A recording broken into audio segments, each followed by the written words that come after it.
Hi, this is your coach Joe Lucas, and welcome to my latest Practice Power blog post. Hey, I hope you're off to a great start this second quarter, and I'm back from my first quarter break. Got some time down in Dallas to do some training events, and I am also looking forward to a very solid second quarter myself. Hey, I thought for a couple of weeks what we do is talk a little bit about distinctions. And primarily, what is the difference between advisors who succeed at high levels versus advisors that struggle? And when I say struggle, let me be very clear on this. Struggling is a spectrum, right? You could have an advisor who really struggles where they shouldn't be in the business, quite frankly. I got introduced to somebody not too long ago. Can't get into too much detail. 25-year veteran of our industry, and after 25 years, all they have to show for it is about $25 million and about $200,000 of production. And you sit there and say to yourself, a person like that, what went wrong? What happened, right? What gets in the way of things? And then you have other people who make a very good living, a couple $100,000 a year of personal income, and but they've never been able to break out and break through. And I think a lot of times what happens is that we as advisors get caught up in things that are that really are somewhat important but not critical. So today what I want to do is kind of go over some of the things, some of my observations over the last 2+ decades. This is a copy of a presentation I did a couple years ago for a group, and I thought for next couple weeks we kind of go over it and put some highlights around it. So let's talk about what holds people back, what holds advisors back from greatness. I think like success has a formula, failure in this industry also has its own formula. So let's take a look at the first thing. Well, the first thing I would say is, what's your mindset? Our terms, limiting beliefs. What are your beliefs? So, I'm not good enough, I'm too young, I'm too old, I'm not lucky enough. I mean, what's this, and we think about beliefs. Here's what I want you to think about. Here's what I want you to focus on. What is your self-talk? What is your dialogue? What do you say to yourself? How do you describe things? What's the inner voice, or maybe for some of you, unfortunately, what's that inner demon? See, if you don't think you're good enough, don't deserve it, too young, too old, unlucky, whatever it is, not organized enough, not disciplined enough, so on and so forth, then that story becomes your reality. And I think as an industry, we spend not nearly the amount of time getting inside our own minds, getting inside our, the space between the ears, and really understanding what ticks. In my coaching work, one of the things we look at primarily is going to be an advisor's belief set, their value set, and their rule set. Beliefs, values, and rules guide all human behavior. So let me say that again. Your beliefs, your values, i.e., what's important to you, what you deem to be, valuable, and then the rules associated to those values. How do you know? Drive all human behavior. Okay. So one set of limiting beliefs. Next. What else holds us back? Well, they're fears. And in our world, I call it the three fears, the three unwise scenarios. So what are the fears? Well, the first one is fear of failure. Let's face it, in this industry, if you kind of operate with a fear of failure, like I can't fail, then you do not succeed. You just don't. If you're trying to get it right, and the way a lot of times, especially if you're a perfectionist, being a perfectionist can be a wonderful thing in this industry, but it also can be one of the most debilitating things that you have, because you really wrap yourself so tight that you can never take action. You can never go for it because you're trying so hard to get it right, so hard not to fail, that you can't succeed. I will say this, and I've said this for decades. If you truly want to succeed in this business at a high level, you must be willing to fail at high level also. The old saying, no guts, no glory, right? Well, it's very clear here. I look at my clients that are very successful, and I don't mean just economically. I mean the whole shooting match, right? Great bank account, great health, great relationships, great balance points. They fail. We go for it.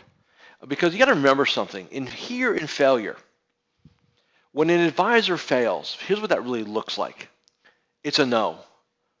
Now, let's just talk illogically for a second, okay? So if you get a no, so what happens? Does somebody take you out back and shoot you? Do you get deported? Do you get waterboarded? What happens when you get a no? Your ego gets bruised. You feel bad. That's it. Period. And yet, as an industry, this holds us hostage. Because, man, I may fail, or it may not happen for me, so we don't go ahead and take action. So to me, understanding fear of failure is something that you gotta change the rules of the game that allow you to win. Next. Now, fear of success. Now, some of you say, wait a second, Joe, I was all with you on the beliefs and the fear of failure thing, but this fear of success thing, I'm really scratching my head around this. So tell me a little bit more. Here's what that sounds like. And to me, it manifests itself in what I call a comfort zone. You think about it this way. You go through your career and you grow, and then you get to a point where, well, you're comfortable. You're kind of making enough money to pay the bills, plus or minus 10, 20%, and you're kind of there. And if you have to grow more, you have to, in your mind, make choices. Well, in order to double my business in the next 3 years, I have to work a lot harder. I have to work. So, and when we think of work a lot harder, by the way, our default mindset is I've got to put more hours in. And I'm here to say this right now. When I have my clients work harder, it's not about more hours. In fact, it's less hours. It's high quality. It's quality that counts, not quantity. You do not get paid by the hour. Tracking hours is totally irrelevant. And, I get into some heated conversations sometimes with some wirehouse branch managers about this because they want to see everybody in their offices kind of, being there and kind of, making it look good. And it's total BS. They're delusional. What matters is output.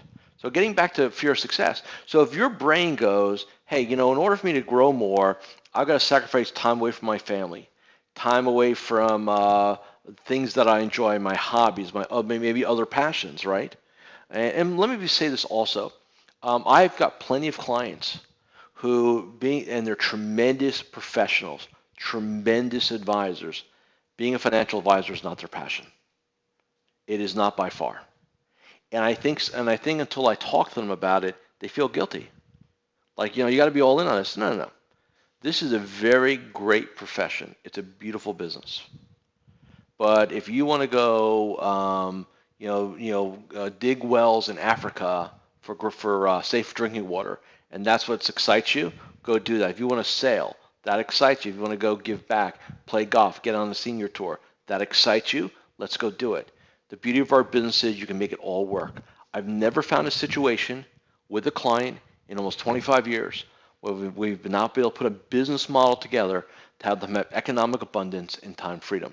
So fear of success is a big issue, especially when you get into that comfort zone, you can't break out. The last fear is fear of rejection. And what we mean by fear of rejection is, again, kind of getting to know. Look, nobody likes to be rejected, and if they tell you they do, they're BSing you. Nobody does, okay? Unless you're a sociopath. That's a different story, of course. But rejection to me is, and here's the question I'll have for you. If you were dealing with a prospect and it was one you really, really wanted, and let's say he came to you referred by one of your best clients, and for whatever reason, you didn't get the yes. They not ready to make any changes. You couldn't get them over the hump, the emotional hump, as I like to say sometimes. How long is the funeral? Do you sit there and take 5 minutes and reflect what you could have done better? What did you learn? Do you take a couple hours? Do you go out for a 5-martini lunch to kind of, shake it off? Or do you go in a funk for a week? See, it's not about rejection. It's about what you do with it. We all get rejected. The question becomes, how long do you let it sit? And I think that, to me, is really the thing. One of the areas I really work with conditioning my clients on is to say, look, we're going to get rejected. Let's put a process together. What's going to work for you? Let's execute. So, in other words, a protocol, right? A failure protocol. So when we fail, get rejected. Let's figure out, hey, do you need to take a mental health day, a half a day? Do you need to just take a half an hour walk around, or do you need to hit the gym, right? What do you need to do? Let's have the funeral. Let's put a timeline on it, and let's move forward. And to me, if you look at all these things, okay, beliefs, fears, right, failure, success, rejection, if we were to put an umbrella over all this, what we're really saying here is you've got to be willing to manage your emotional states. Managing your emotional states is a key success strategy that all successful people use, not just financial advisors, but all successful people. Now, a couple of things also let's talk about. Education. I find this interesting. I think a lot of times education is overvalued in our industry.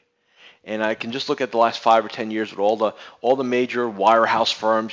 Some of them really trying to drive their advisors to get their CFP, and kind of like, let's get a CFP, because you get a CFP, now you're legit all of a sudden, right? You've got some letters after your name, so now you're authentic. You're not just a quote unquote stockbroker, if you will. And I think what happens a lot of times is, and look, it all depends who you are as a person. Now, I've got clients that don't have any designations, and they're brilliant at what they do. Their clients love them, and they're wildly successful.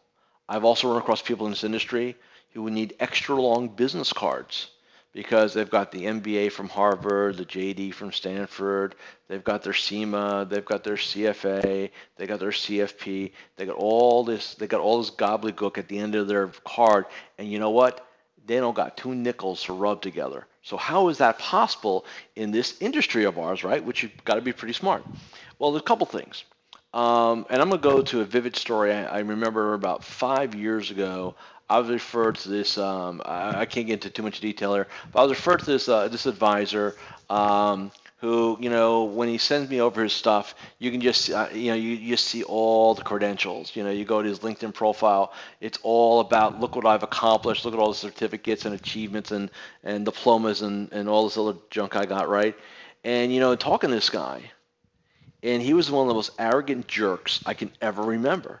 And maybe that's not the way he was all the time, but at least in my conversations he was. And he was absolutely beside himself. He couldn't figure out why people just wouldn't hire him. Like, he couldn't understand. Look how smart I am. Why wasn't anybody hiring me? And I said to him, because I always speak the truth, at least my version of it anyway, right? And I said to him, I said, look, you just come off as just a real arrogant jerk. You're superior. That we should just genuflect in front of you, give you our money, and be happy if you want to charge us 3% for it. I said, it doesn't work that way.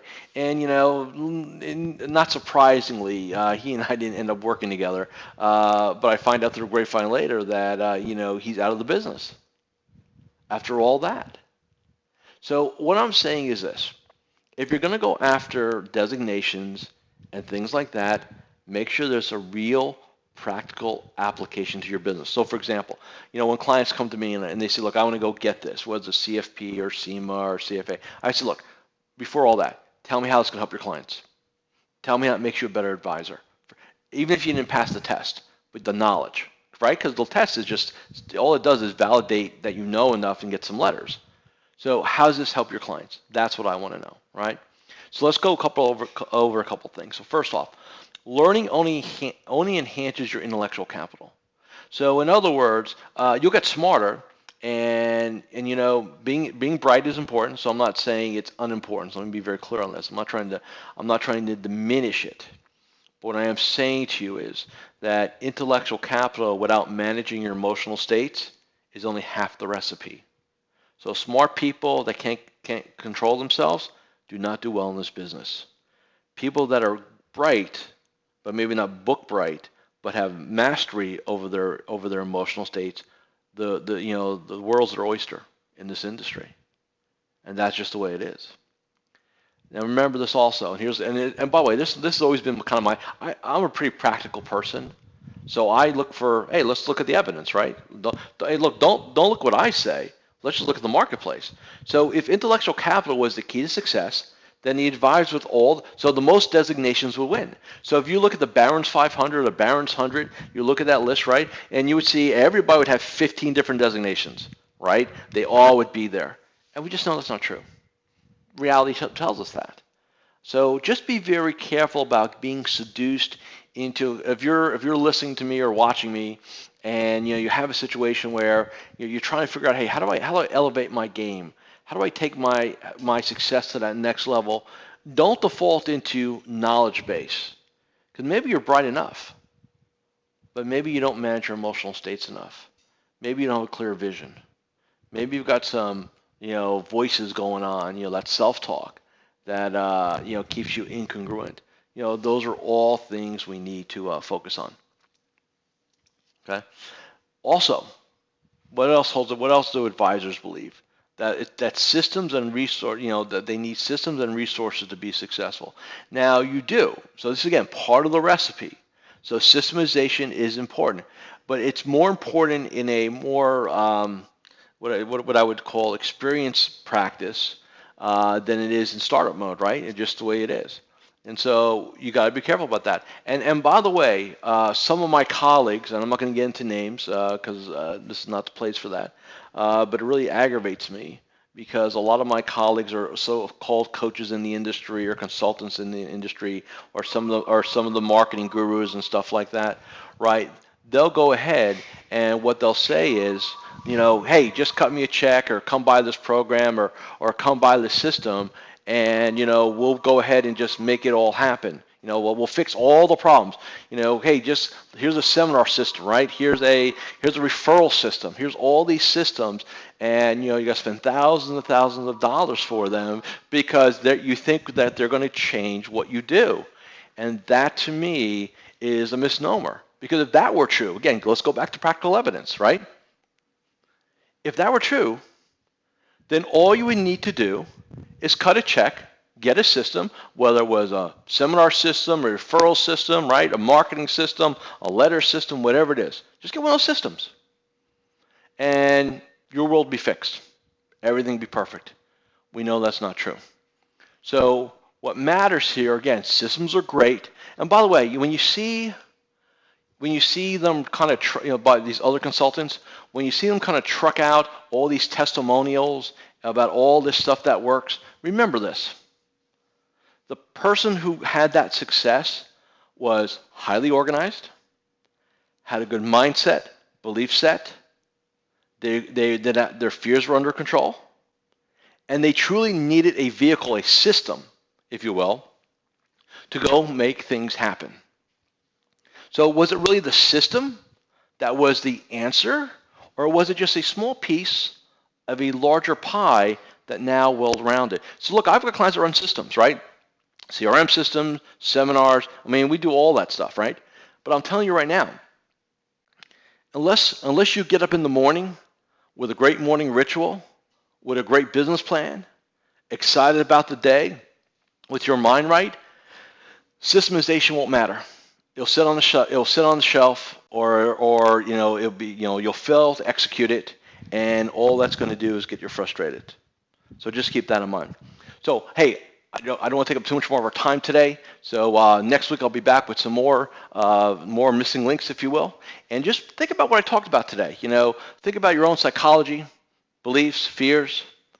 Think about your education, think about the systemization, and realize that everything's up to you. So I wanted to say thank you for spending some time with me today, and I look forward to being with you again next week.